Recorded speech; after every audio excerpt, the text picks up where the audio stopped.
Hey guys, how's it going? So, today's review is going to be on the Grasshopper X. So, this thing is a pretty cool yo-yo that I got at AP. So Brian Jardin very nicely came up to me and said, hey, do you want one of these? And I grabbed it and I was like, thank you very much. And basically, this is what I think about it. Okay, so, what does this yo-yo come with?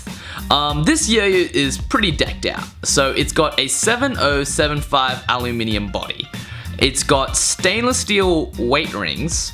It comes stock with a Diffio concave bearing, if you can see there, right? Really nice, smooth kind of bearing.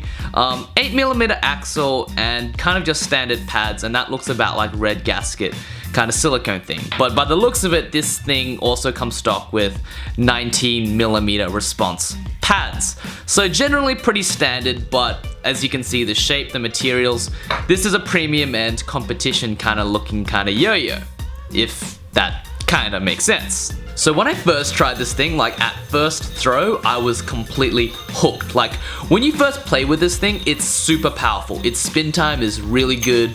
It's super smooth. It glides on the string like a Draupnir.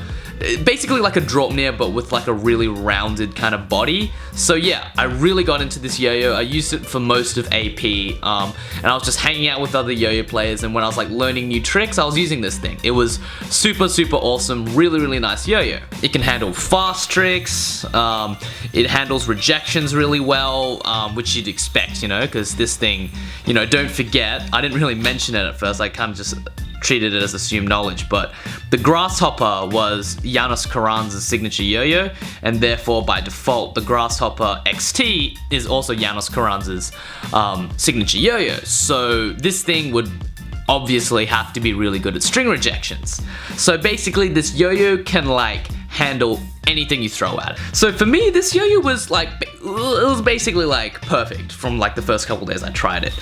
But after a while, it got a little extreme. So what I mean by that is like the yo-yo itself is like, look at it, it's like packed with rim weight, which makes it awesome, but it gets really tiring to play with like on a day-to-day basis. To kind of like give you like a real world analogy, like this thing is like driving like a Lamborghini every single day. It's really nice, it's really powerful, but it's just not like comfortable or practical for like the everyday throwing kind of setting. So like even though like the shape is kind of rounded, that because like it came back and it's got such a sharp profile, it kind of gives you like a thud on the hand as well, so it's kind of like uncomfortable to like throw after a while, and then basically it just kind of, it becomes really like too extreme to play with on a day-to-day basis. So if I was competing with this thing, hell yeah, I'd use something like this, but for like a day-to-day yo-yo kind of thing, it's a little bit too extreme for me, and I feel as if it's because the weight distribution is like decked out to the point where it's like so powerful, if you don't throw this thing with your hardest, you're not like fully utilizing its capabilities. In conclusion, this yo-yo, it's great. It's great. I really enjoyed it, and I'm really thankful for Brian for giving me one of these things. Super solid. I was playing with it like almost like 80% of AP. So if you're looking for like a good and relatively affordable competition yo-yo, go ahead and get one of these out. I think it's like $99 US at Rewind, so it's pretty affordable. Just keep in mind that it's super extreme and it kind of tires you out when you play with it for too long. But other than that, it's pretty cool. So yeah, any comments, questions, and criticisms, post them down below, and I will see you guys next time.